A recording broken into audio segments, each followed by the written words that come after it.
Hey guys, was having a look at some YouTube videos earlier today and looked at a couple. One had Trump going on about some bullshit. Another one was from France, where some city in France recently banned the full cover bikini thing that some ladies were wearing on the beach there. For safety reasons, they said. It was just like a full rushie, head to toe rushie sort of thing that lots of people wear around the world, really. The head thing looked a bit more like a scarf, but it was still basically a full head to toe rushie that you could swim in, basically. And they banned it for security reasons, which is sort of funny because it was tight enough that if that person had anything on their body at all that was a weapon, you would have been able to see it. So calling it for security reasons is obviously just bullshit. But the point of this video is that having looked at those videos, it's like you shake your head, and then read the comments, and it's just incredible that the lack of understanding and the lack of knowledge and the lack of understanding of history and just the general ignorance that pours forth in the comment sections in YouTube. And with so much confidence though, so many ignorant, stupid people with so much confidence. But those people and Trump and all these people that are going on about Muslims are probably more responsible for radicalizing non-aggressive Muslim people and for recruiting new members for ISIS than any bloody, what do they call the Islamic priest guys that stand up and tell people to go and do violence? Because look, one thing that's lacking, one of the many things that's lacking in people these days is an ability to understand other people. Everybody seems to understand what they think and want very well, but they don't seem to understand how other people think at all. And if we can just put ourselves in the shoes of a Muslim person. So if you're a narrow-minded Ku Klux Klan white power fuckwit, then this isn't the video for you. And any stupid comment that you might leave is just going to get blocked, because we're not going to provide a platform for ignorant bullshit aggressiveness, okay? But if you're a reasonably open-minded person, just listen to this for a second and just try and imagine this. Just imagine that you are whoever you are. So if you're a 20-year-old guy or an 18-year-old girl or a 30-year-old guy or a 40-year-old lady, whatever you are, just imagine that you were born into a family of Muslim people. So you're a Muslim. So maybe you're an American Muslim or an Australian Muslim or a French Muslim or an Algerian Muslim or a Saudi Arabian Muslim or whatever it is. Wherever it is that you live, just imagine that you happen to be born into a Muslim family.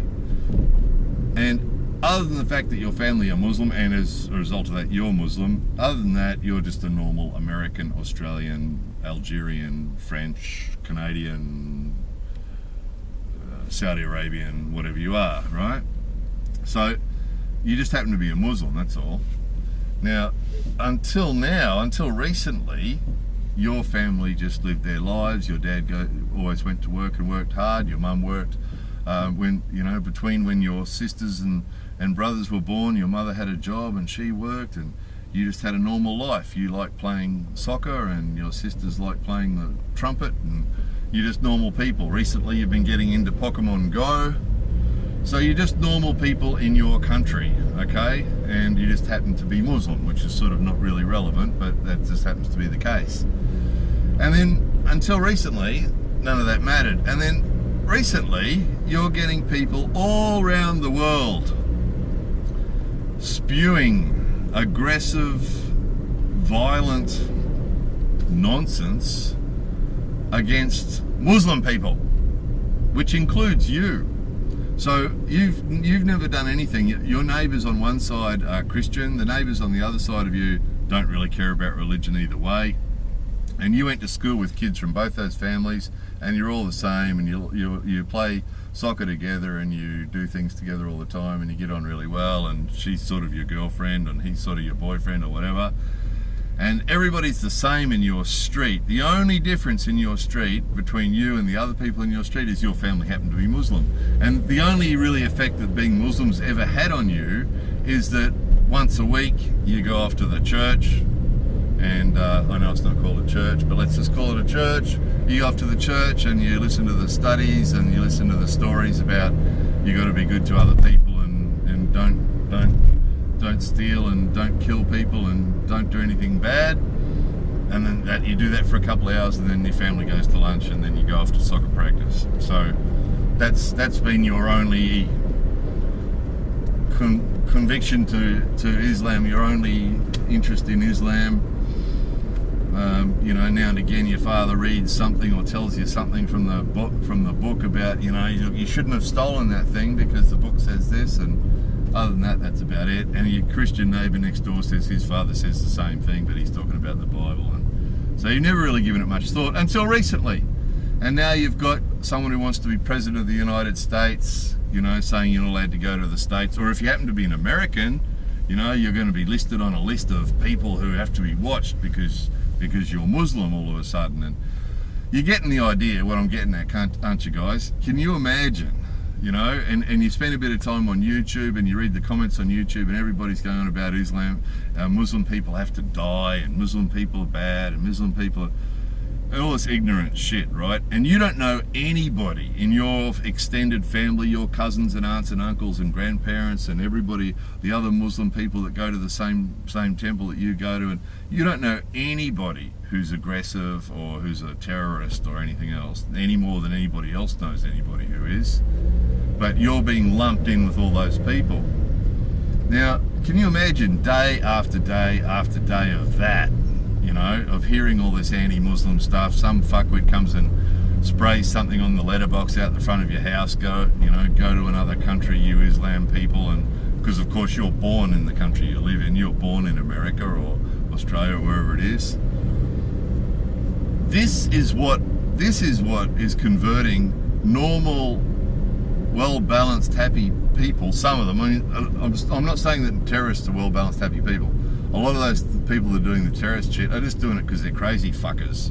And if they didn't happen to be Muslim, they'd do it just because they're crazy fuckers, right? But being Muslim is just an excuse, right? Call it a jihad and then you've got an excuse to go kill people. No doubt, there's some really crazy fuckers that are doing that. I'm just talking about the fact that if you look at the numbers of Muslim people in the world and the number of Christian peoples in the world, and have a look at the history. This fucking us and them thing with the Muslims is the them and the rest of us is the us, and we're going to somehow defeat them. That sort of fools have been thinking that sort of bullshit forever. Go and have a look at, if you have never heard about the Crusades, go and have a look at the Crusades when the Christians thought that they could win against this, and the Muslims have done it too. Over the years, it's happened. Big religious wars between the Christians and the Muslims, and here we are, 21st century, and you've still got two groups of people. That's not going to go away. Thinking that you're going to overwhelm the Muslim people, and that Trump type talking where we're going to stop all the Muslims. Really? What an ignorant fucking comment. People aren't going to cease to be Muslims. People aren't going to cease to be Christians. They're going to keep doing all that stuff. And the majority of Christians aren't lunatics with bombs. The majority of Islam people aren't. The 30,000 people a year that are shot in the United States, there's only a small percentage of them actually shot by Islamic fundamentalists. A higher percentage, much higher percentage, is shot by Christians. Right? So it's irrelevant. The only way that this is going to come out with any sort of successful outcome is to treat the people that are doing the bad shit as the criminals that they are. So all modern countries, all civilized modern countries have laws that protect us against this shit. So most countries have laws that protect us against people who go out to bomb or shoot or kill other people. In fact, most countries these days have laws against inciting people to do that, which means that if you do get somebody who's pretending to be a mullah or pretending to be a priest or pretending to be whatever they are, standing up talking about go and kill people, Well, if they're inciting people to kill other people, in most countries that's illegal anyway. So we need to treat these people like criminals. Now, can you imagine, instead of doing what we're doing now, where you're lumping all the Muslim people in together with the terrorists and saying it's us and them, right? That you're not going to win that. There's just too many Muslim people. There's too many Christian people. That's not going to work. It hasn't worked in the past. It's not going to work now. What are you going to, Trump's fucking thinking, what's he going to do? Throw all the Muslim people out of the United States? It's not going to happen. And all you're doing by even talking like that is just making more reasonable, normal Muslim people become resentful. And it's just recruiting more people for ISIS every day with this bullshit, ignorant, aggressive behaviour that the non-Muslim people are doing towards the Muslim people. Whereas, just imagine this, instead of that, we just treat this as it is. It's a bunch of people doing criminal acts, right? Then you get the Muslim people on side. Then the us is the good people. And the good people, whether they be Christians or Muslims or Buddhists or Shinto or just people who don't believe in the magical invisible man in the sky, which is some other group of people, just the good people are the us, and the them is the criminals. Now we can win that war. We can win that war because the percentage of people actually doing the inciting people to kill people, and the percentage of people actually doing the terrorist acts and doing the fighting and the shooting and the killing and the maiming is only a really small percentage of the world's population. The Muslim percentage of the world's population is a big lump. The actual criminal people, whatever religion they happen to be, is only a small group. Now, if we all band together, instead of saying the Muslim people, if we say the criminals, and that's why Obama got a lot of flack, because he avoided saying Islamic fundamentalism when he was talking about a terrorist attack in America, which, even calling it a terrorist attack, it was a mass shooting, another mass shooting in the United States. And his reason for avoiding calling it Islamic fundamentalism is exactly this. He's a smart man that recognised that if you keep calling these things, you're calling it Islamic fundamentalism, then you're lumping the terrorist act or the violent criminal act in with that religion. And it's not relevant. If it was relevant what religion a person was, when you get a Christian nut job run rampant and shooting people in a pub or in a nightclub or in a street or in a festival or wherever they're killing people, we'd be talking about a Christian fundamentalist. For forever, Christian nut jobs have been killing people and saying, God told me to do it. God told me to kill those homosexuals. God told me. Christian dudes have been saying that forever. We don't call them Christian fundamentalist terrorists, do we? They're just nut jobs, aren't they? They're criminal nut jobs. That's what they are. So the idea of this, Christianity beating anybody who studied history knows that never ends well. That battle, and it doesn't end. That battle doesn't end. One side gets the upper hand for a while, and then it swings back the other way. So at one stage, the Islamic side of the world dominated, and then the Christian side of the world dominated, and at the moment there's sort of, I don't know what the percentage would be at the moment. We're sort of in limbo, aren't we? So that's not going to work. It's never going to work. Whereas if we say the us is the good people, which is the majority of the world, and the them is only a small percentage of the world, we can win that one. The numbers are stacked in our favour. We can win that one. And then the other thing you're going to have then, instead of the non-Muslim people lumping the Muslim people in with the terrorists, we're doing that to them. We're doing that to them, and we expect them to fight with us to stop the Islamic terrorists. And we're lumping them in together. Well, if we lump them in with all the good people in together, then we're all fighting the common goal, which is to stop the criminals. So then, if you do get some mullah stand up and say, go and kill people, you'll get the other good Muslim people telling us about it. You know, and if there is some sort of conspiracy to kill people or some plot going on to kill people, you get the good Muslim people are more likely to tell us about it rather than joining in. I don't know why it's so hard to understand. Remember there was a guy that stood up in the States a couple of years ago, and he'd come from a little mountain somewhere in Afghanistan, and he said his town, little town he lived in, used to love the United States.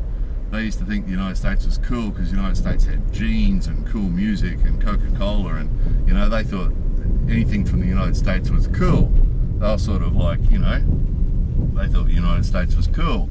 And then some terrorist came and stayed in a house in that town somewhere. Now, again, nobody knew except the people in that house that the guy was a terrorist.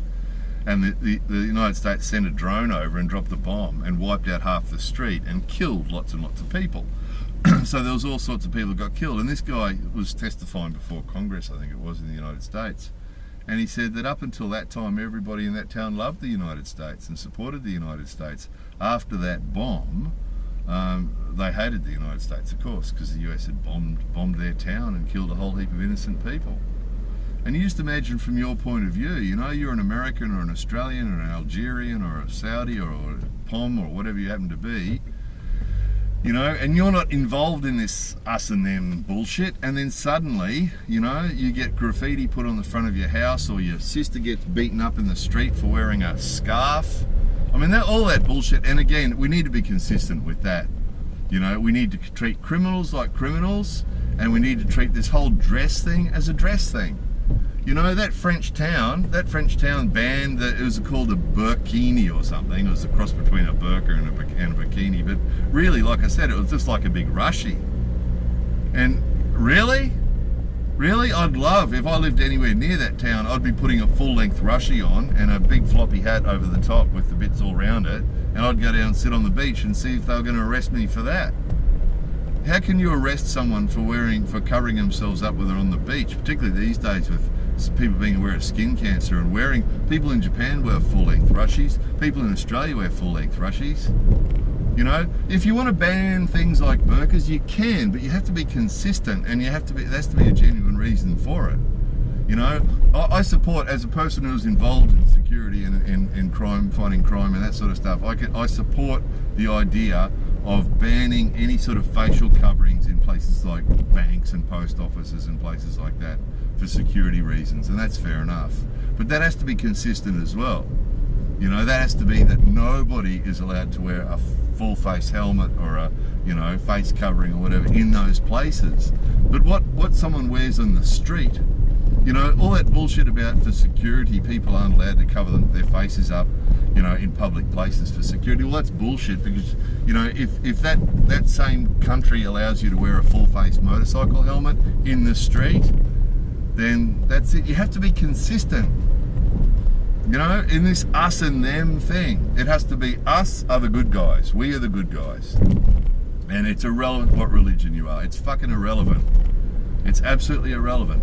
What you're doing is relevant. If you're committing any sort of crime, if you're planning on doing any sort of crime now, you know, any sort of terrorist act or any sort of inciting other people to do a terrorist act, other people to hurt other people, then that's a crime and needs to be treated like a crime, and that's it. The religion is irrelevant. You know, and this big thing about, but Islamic people want to take over the world and they want the whole world. Well, you know, no. Well, again, we're consistent with our laws. Why would a democratic country be scared of that? Because your laws are your laws. The people who are the biggest threat to our freedoms and everything else are the guys like Trump, who's wanting to make a list of people based on their religion. Really? And the fact that half Americans would entertain that idea as being a reasonable idea. Really? You might be on the next list. He's going to make a list of people who are Muslims. What if the next list is the list of people who've been caught smoking pot? Or he's got another list of people that you might happen to be on. You know, that sort of bullshit is more of a risk to our freedoms than other people's religion. Who cares? Who cares? It's the same as the fuss that you get from the rednecks when there's a mosque. You know, someone wants to open a mosque and people protest against the mosque, and who cares? Nobody cares if it's a mosque or a church or if it's anything else. Who cares? That's not any threat to us. It's just not. You know, the Japanese people are refreshing when it comes to this. They don't give a shit what religion you are. They really don't. We made a video about this, an interview video, and they really don't care. They don't give a shit what religion they are. They don't care. Because as far as they're concerned, it's all based on what people do, not what religion they happen to be. And that's really the point, isn't it? You know, who would you rather live next door to? A Christian person who's a crazy nut job with a gun who, you know, beats his family every Saturday. I'm not saying this is what Christian people are like, but it's what people do.